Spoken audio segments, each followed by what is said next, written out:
তো শ্রীকৃষ্ণ একটা কথা বলে, জীবনটা নাকি অর্থাৎ রথের মতো। জীবনটা নাকি রথের মতো। তো তোমরা বলবে জীবনটা তো রথের মতনই, কারণ রথ যেমন চলে জীবনটা তো ঠিক তেমনই চলে। তো আমি বলবো না, সেই কারণে রথের সাথে তুলনা করেন।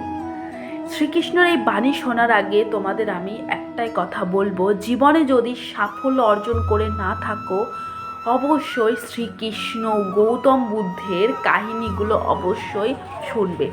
দেখবে তোমরা পারিপার্শ্বিকভাবে কিছু না করতে পারলেও মানসিক দিক থেকে অনেকটা শান্তি অর্জন করবে।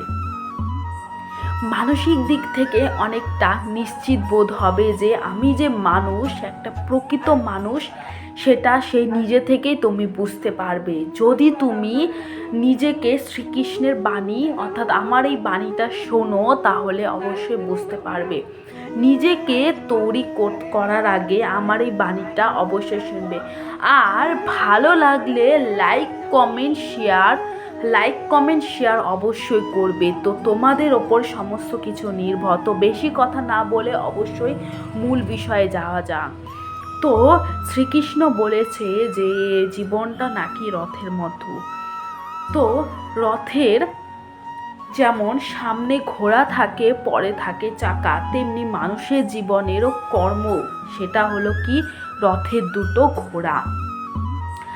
আর পেছনে যে চাকাটা, সেটা হলো তোমাদের কর্মফল। শ্রীকৃষ্ণ একটাই বাণী দিয়েছে, যেমন কর্ম করবে তেমনই ফল হবে। তেমনি রথের যদি ঘোড়াগুলো যদি কোনো খারাপ দিকে যায়, কোনো জঙ্গলে যায়, তার চাকাগুলো ঠিক জঙ্গলের দিকে যাবে। যদি সেই ঘোড়াগুলো কোনো ভালো রাজপথের দিকে যায়, তাহলে তার চাকাগুলো রাজপথে যাবে। ঘোড়া ও চাকার সাথে এক বিরাট সম্পর্ক স্থাপিত থাকে। ঘোড়া যদি ইচ্ছে করে সে এইখানেই দাঁড়িয়ে থাকবে, অর্থাৎ চাকাগুলো ওইখানে দাঁড়িয়ে থাকবে। তেমনি মানুষের জীবনে কর্মটা যদি সে ভালো কর্ম করে, তাহলে তার কর্মফল সবসময় ভালো হবে। আর যদি সে খারাপ কর্ম করে, তাহলে তার কর্মফলটা খারাপই হবে। জীবনে যদি কর্ম করতেই হয়, জীবনে সবাই জানে কর্ম একটা দুটো করতেই হবে, তাই বলে খারাপ কর্ম করে কখনো নিজের কর্মফলটাকে খারাপ করার দরকার নেই। কর্ম যদি ভালো করো, কর্মফল একেবারেই ভালো হবে। জীবনে সাফল্য অর্জন করতে গেলে কর্মটাকে বেছে নাও।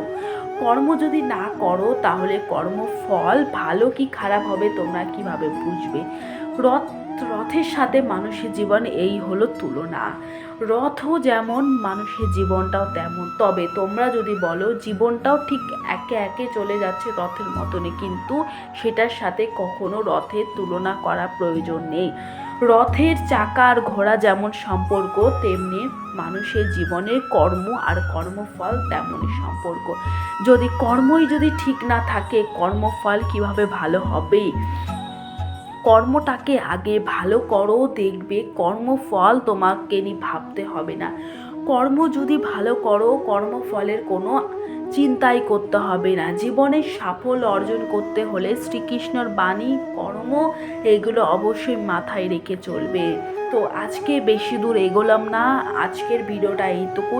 ভালো লাগলে লাইক কমেন্ট শেয়ার করে দেবে। কর্মফল কিভাবে সম্পর্ক তোমরা অবশ্যই বুঝতে পেরেছো। ভালো লাগলে লাইক কমেন্ট শেয়ার করে দেবে।